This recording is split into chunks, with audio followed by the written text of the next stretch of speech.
नमस्कार, मैं सचिन कुमार आपका अपने YouTube चैनल इंग्लिश एक्सपर्ट में हार्दिक स्वागत करता हूं। तो प्यारे दोस्तों, आज मैं एक बहुत अच्छी मोरल स्टोरी लेके आया हूं, जिसको पढ़ के, समझ के, सीख के आप भी इंग्लिश से हिंदी निकाल पाएंगे। और इस स्टोरी में बहुत सारे नए नए वोकैब्स की मीनिंग और टेंस से संबंधित जानकारी भी मिलती है। और इस तरह धीरे धीरे स्टोरी पढ़ते रहने से आप भी देखेंगे कि आपकी इंग्लिश इम्प्रूव होने लगेगी और आप भी इंग्लिश से हिंदी निकालने लग जाएंगे। तो डेली स्टोरी को देखते रहिएगा और समझते रहिएगा, सीखते रहिएगा। तो चलिए स्टोरी को शुरू करते हैं। स्टोरी का टाइटल है the boastful lamp. The boastful, boastful miss होता है घमंडी, लैम्प मिस होता है दीपक, यानी घमंडी दीपक। घमंडी दीपक यहाँ पे टाइटल क्यों दिया गया है, चलिए पढ़ते हैं, समझते हैं क्या है कैसा है। चलिए पढ़ते हैं। Once there lived an old lady. Once means एक बार, देयर यहाँ सब्जेक्ट है, इसका अर्थ नहीं होगा। अगर कहीं बीच में या फिर लास्ट में दिया है तो उसका देयर का अर्थ होता है, लेकिन अगर सब्जेक्ट के रूप में प्रयोग किया जाता है तो उसका अर्थ नहीं होता है। वंस यानी एक बार, देयर यहाँ सब्जेक्ट है, लिव्ड यानी रहती थी, एन ओल्ड लेडी एक बूढ़ी औरत। एक बार एक बूढ़ी औरत रहती थी। She went to the market and bought a new lamp. She went यानी वह गई, वह बूढ़ी औरत गई। वेंट मीन्स गई, गो का सेकेंड फॉर्म होता है वेंट, यहाँ पे पास्ट इंडेफिनिट टेंस का यूज किया गया है। सी वेंट यानी वह गई। टू मार्केट यानी टू मार्केट यानी बाजार, वह बाजार गई।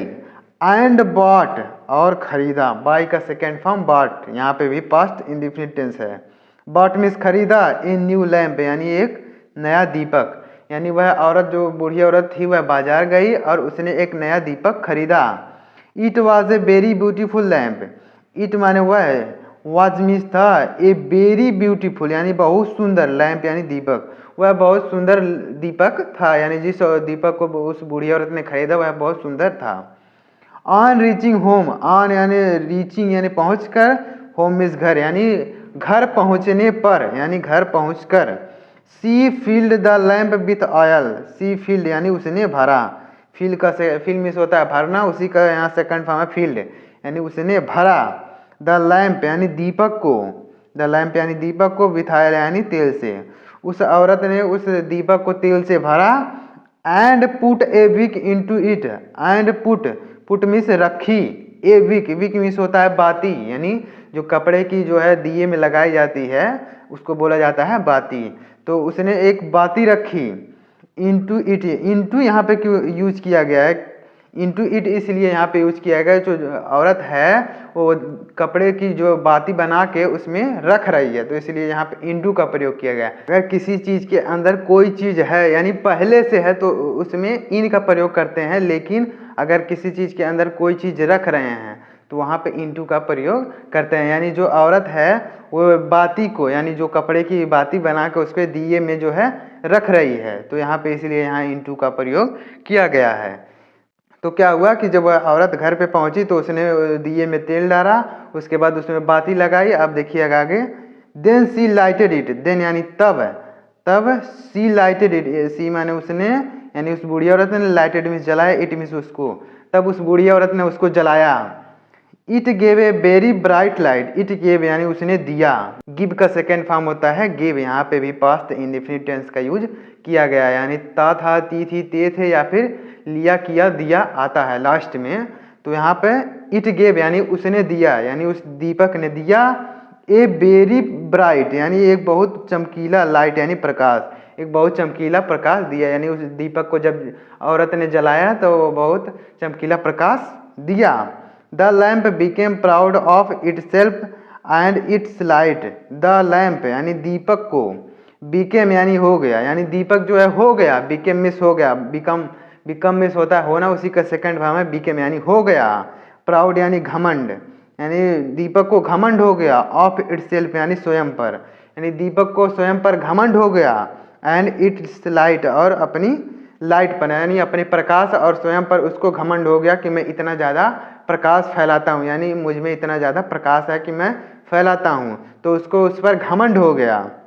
इट बोस्टेड यानी वह गर्व से कहता है, इट बोस्टेड यानी वह गर्व से कह रहा है।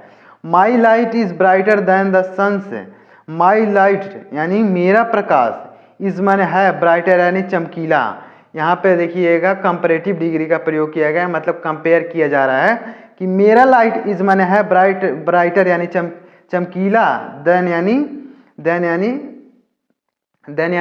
देन मिस होता है तब, लेकिन यहाँ पे देन का प्रयोग किया जाता है यानी तुलना किया जा रहा है। तो मेरा प्रकाश चमकीला है द सन्स यानी सूर्य के, यानी मेरा प्रकाश जो है सूर्य के प्रकाश से भी चमकीला है, यानी मेरा प्रकाश सूर्य के प्रकाश से चमकीला है, इसलिए यहाँ पे देन का प्रयोग हुआ कि मतलब यहाँ पे कंपेयर किया जाए यानी तुलना किया जा रहा है। तो वह जो दीपक है वह घमंड से कह रहा है कि मेरा प्रकाश सूर्य के प्रकाश से भी ज़्यादा है।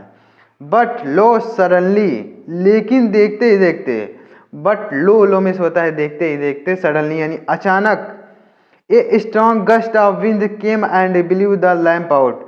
A strong gust of wind यानी एक तेज हवा का झोंका, लेकिन अचानक एक तेज हवा का झोंका, केम मिस आया, यानी एक तेज हवा का झोंका केम मिस आया, कम का सेकेंड फॉर्म केम आया, एंड ब्लू और बहा ले गया, लैंप आउट यानी दीपक को, यानी उस दीपक को बुझा दिया, यानी जब तेज हवा का झोंका चला तो उसने दीपक को बुझा दिया, यानी वह जल रहा था तो तेज हवा का झोंका चला तो वह बुझ गया। The lamp could do nothing, the lamp यानी दीपक कुड डू यानी कर सका, नथिंग यानी कुछ, यानी कुछ नहीं, दीपक कुछ नहीं कर सका, यानी दीपक कुछ नहीं कर सका, जब तेज हवा का झोंका आया तो वह बुझ गया, यानी वह कुछ नहीं कर सका। It felt very small and realize it folly, यानी इट फेल्ट वेरी स्मॉल, उसे महसूस हुआ, इट फेल्ट यानी उसको महसूस हुआ, वेरी स्मॉल यानी बहुत छोटा, यानी वह अपने आप को छोटा महसूस किया, एंड रियलाइज और उसको एहसास हुआ, इट फॉली यानी इट्स फॉली यानी अपनी गलती का, और उसको अपनी गलती का एहसास हुआ जब उसने कहा कि मैं जो है सूर्य से भी तेज प्रकाश फैलाता हूँ, तो तभी एक हवा का झोंका आया और उसको बुझा के चला गया, तो उसको एहसास हुआ कि मैं बहुत छोटा हूँ और उसको अपनी गलती का एहसास हो गया। It never knew, it never knew वह कभी नहीं जानता था, it never knew, never miss होता है कभी नहीं, वह कभी नहीं जानता था, दैट कि it could not face, it could not face यानी वह सामना नहीं कर सकता, यानी वह सामना नहीं कर सकता था, वह कभी नहीं जानता था कि वह सामना नहीं कर सकता था। द विंड एट ऑल यानी हवाओं का, यानी हवाओं को वह जो है सामना नहीं कर सकता था, वह कभी नहीं जानता था कि वह हवा का सामना नहीं कर सकता था।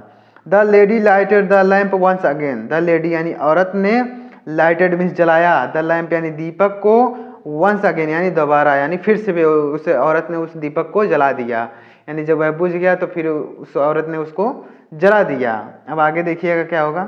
नाउ यानी अब, the lamp lit without an inch of proud, the lamp यानी दीपक, लिट यानी जला, यानी जला, विदाउट यानी बिना, एन इंच यानी एक इंच ऑफ प्राउड यानी एक इंच बिना घमंड किए हुए वह दीपक जो है जला, यानी जलता रहा, यानी अब जो है उसको समझ में आ गया कि घमंड करने से कोई फायदा नहीं है, तो वह जो है अब बढ़िया से जलने लगा, यानी वह जला बिना एक इंच घमंड किए हुए। इट वॉज कॉम यानी वह शांत था, काम मिस होता है शांत, इसको काल्म नहीं पढ़ेंगे काल में, क्योंकि यहाँ पे जो है यल जो है साइलेंट है, तो इसको पढ़ेंगे काम। इट वॉज कॉम यानी वह शांत था। The lady said to the lamp, the lady यानी औरत ने, सेड मिस कहा, टू द लैम्प यानी दीपक से, औरत ने दीपक से कहा, keep shining without pride, keep shining यानी चमकते रहो, कीप शाइनिंग यानी चमकते रहो, प्रकाश फैलाते रहो, विदाउट प्राइड यानी बिना घमंड के, यानी उस बूढ़ी औरत ने उस दीपक से कहा कि चमकते रहो, बिना घमंड किए हुए चमकते रहो।